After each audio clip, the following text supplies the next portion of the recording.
A beautiful girl named Alice lived with her wealthy parents in the city of Lagos. She was the only child of Mr. and Mrs. Okoye. Her father, Mr. Okoye, had always been captivated by his daughter's charm, treating her like a princess and giving in to her every wish. Her mother, Mrs. Okoye, however, saw warning signs in Alice's behavior early on. Over the years, this difference in approach led to several tense conversations between her parents about her upbringing. She often tested boundaries, knowing that her father would indulge her every whim. This led to frequent disagreements between her parents, with her mother trying to instill discipline while her father continued to shower Alice with gifts and excuses. One day, when Alice was about 8 years old, Mrs. Adewale, a kind neighbor, came over to visit. She had brought a small gift for Alice, a doll she had sewn herself. Mrs. Adewale, "Hello, Alice. I made this for you. It's a little doll. I thought you might like it." Alice, "I don't want it. It's ugly. I have better dolls." Mrs. Adewale was taken aback, but before she could respond, Alice turned and walked away. Mrs. Okoye, embarrassed, apologized on Alice's behalf. "I'm so sorry, Mrs. Adewale. She didn't mean that. I'll have a talk with her." After the neighbor left, Mrs. Okoye pulled Alice aside. "Alice, that was very rude. Mrs. Adewale was kind enough to make that doll for you." "Alice, I don't care. It's ugly. I don't want it." Mr. Okoye, "Oh, let her be, Esther. Kids are honest. Alice just knows what she likes." Mrs. Okoye frowned, sensing the growing entitlement in Alice's behavior, but Mr. Okoye's laughter encouraged Alice to believe she could get away with anything. When Alice was 10, her parents took her shopping for her birthday. As they walked down the aisles, Alice saw an expensive dollhouse and immediately wanted it. "Alice, Daddy, I want that dollhouse." "Alice, that's too expensive. You already have a dollhouse at home." "No, I want that one. If you don't buy it, I'll cry." Mr. Okoye tried to soothe her. Okay, sweetheart. Let's get it. It's her birthday after all, Esther." "But Samuel, she needs to learn that she can't have everything she wants." "It's just a dollhouse. What's the harm?" As they bought the dollhouse, Mrs. Okoye shook her head, feeling increasingly frustrated. She could see Alice's entitlement growing, but every time she tried to step in, her husband dismissed her concerns.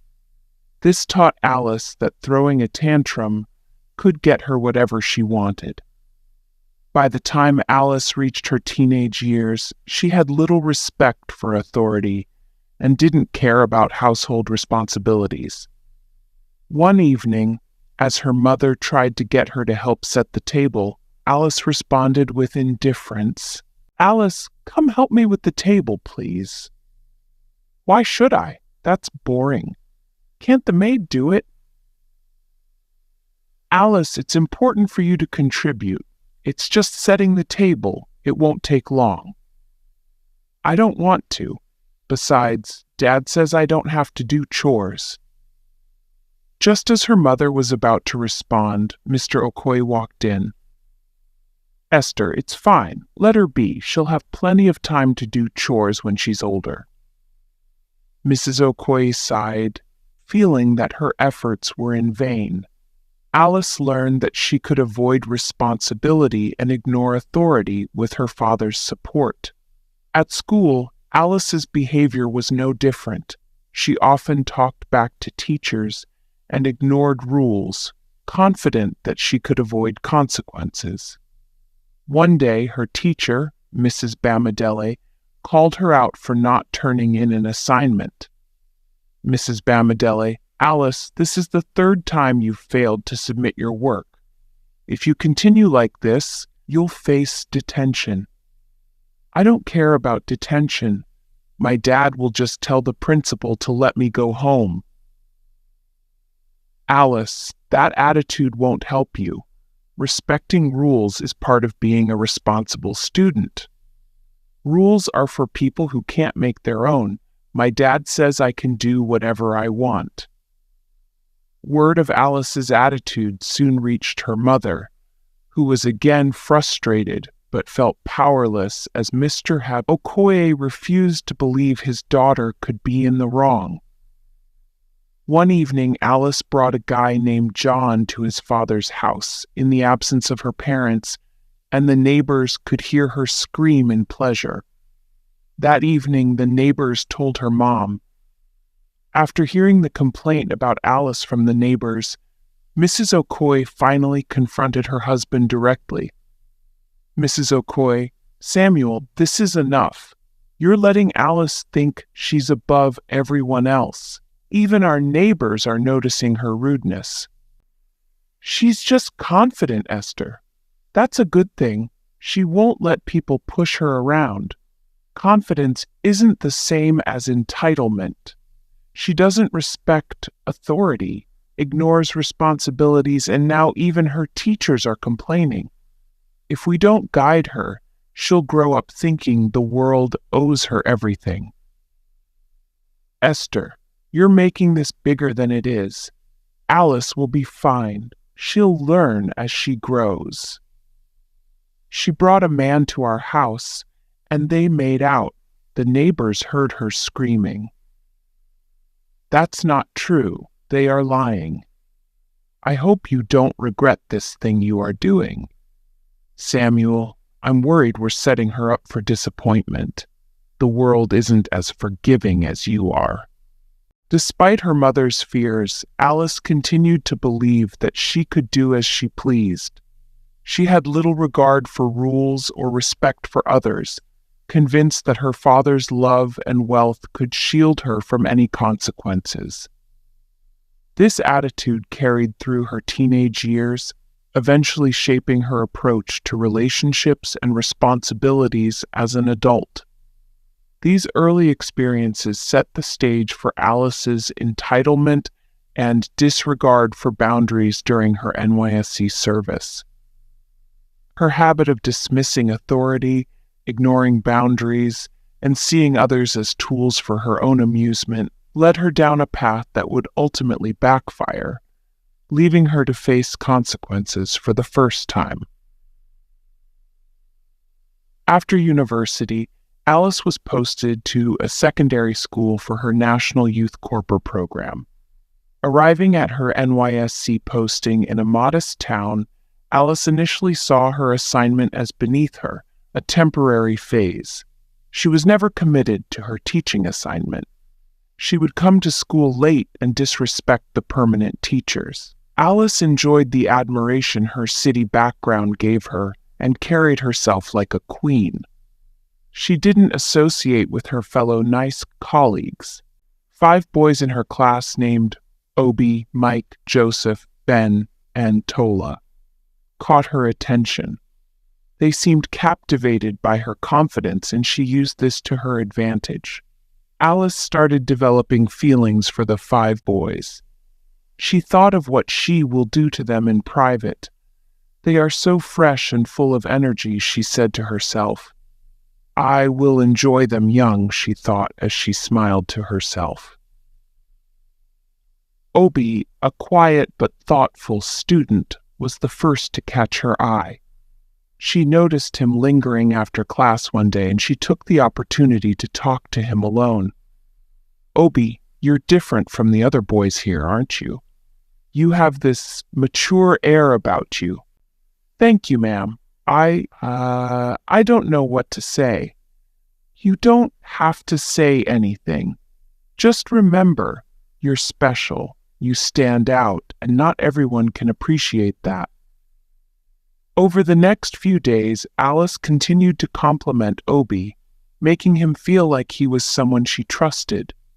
She finally invited Obi to her apartment and made her way with him. She subtly hinted at keeping their connection secret, which made Obi feel both nervous and excited. The next week, Mike, who was known for being lively and confident, was sitting at the corner of the class alone. Alice approached him with a slightly different approach, using his outgoing personality to make him feel like they shared a bond. "Mike, you're the type who knows how to have fun, aren't you?" "Yeah, I guess I am, Miss Alice." "Why?" "I appreciate students who don't take life too seriously. You're a lot like people I know back home. Sometimes I feel like you're the only one here who gets me." "Really? That's cool, Miss Alice. I didn't think you'd notice," Mike replied. This flattery worked perfectly on Mike, making him feel proud to be noticed by someone he admired. That was how her affair with him started. Joseph, on the other hand, was more studious and reserved. With him, Alice played up her intellectual side, discussing topics that went beyond the usual lessons, subtly creating a sense of exclusivity. "Joseph, you remind me of a close friend from my university days, someone who was serious and insightful." Joseph, looking down shyly, I didn't think you'd say that. I just like learning. And that's exactly why you're special. Not everyone appreciates deep thinkers. Keep that up." Joseph's self-esteem blossomed under Alice's praise. He felt validated, as if his reserved nature was finally seen and valued. But he refused her request, but eventually she had her way as usual. She invited him to her apartment, and the rest was history. The fourth boy, Ben, was athletic and a bit of a joker, popular among his classmates. Alice noticed his confidence and appealed to his playful side. "Ben, I bet you get all the attention around here, don't you?" "Well, maybe a little, Miss Alice. Why, did you notice?" "Oh, of course, I see everything. But you're not like the others, are you? You're someone who knows how to keep things interesting." "I will like you to be my friend." Ben immediately agreed, and they raced home to finish the rest. Alice was enjoying herself as she took turns on the boys. Lastly, Tola, who was sensitive and often looked to teachers for approval. Alice took on a nurturing tone with him, creating a sense of comfort and warmth. "Tola, I've noticed how hard-working you are. It's rare to see someone so responsible." "Thank you, Miss Alice. I just try to do my best." "It's more than that. You have a good heart. Don't let anyone take that away from you." For Tola, Alice's praise was like an anchor, giving him the validation he craved and drawing him closer to her. Each boy felt unique, as though they were the only one Alice truly saw and valued. This illusion made them feel connected to her in ways they couldn't explain, and they their secret meeting on secret. And she subtly encouraged them to keep their bond with her special. Over time, however, her inappropriate relationships with the students began to attract attention from other teachers and parents, who grew concerned. Over time, the close relationships started getting attention from students and the villagers. Rumors about Alice's behavior led the school to investigate. When questioned, some of the boys admitted their confusion about their relationship with her. The school board called Alice in for a meeting, where she was confronted about her actions. Alice sat in the principal's office, her composure shaken as the school principal, Mr. Balogun, and senior teacher, Mrs. Ade, questioned her. "Alice, we've received several complaints regarding your conduct. Parents and students alike are confused and, frankly, disturbed by what's been happening."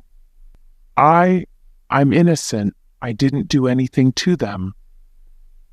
"Friendliness has its limits, Alice. As a teacher, you're a role model.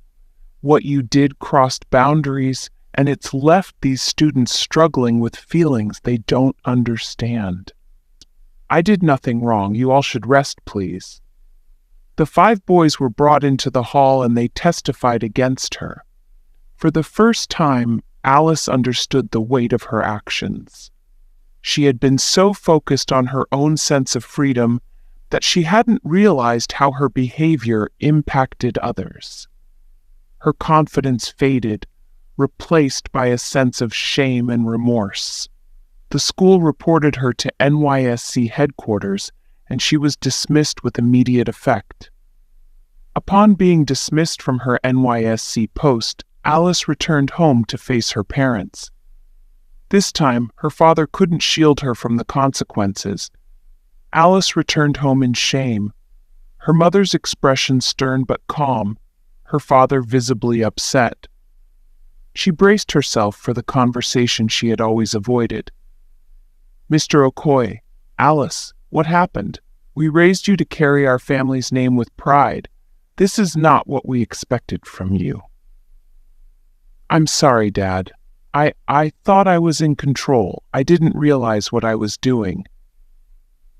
"You've always thought that life revolves around you, Alice. I tried to warn you, but you ignored me. Actions have consequences, and this time your father can't protect you from them." "Alice, Mom, I just wanted to feel admired, to feel important. I didn't realize how much damage I was causing. I may have spoiled you, but even I can't undo this." Realizing the depth of her mistake, Alice promised to change. She knew it would take time to regain her parents' trust and her own self-respect, but she couldn't do anything again. Alice lived without a certificate, and she was banned from being employed in the country. Due to how viral her story went, men never came to seek her hand in marriage. She loved a life of regret and wished she listened to her mother.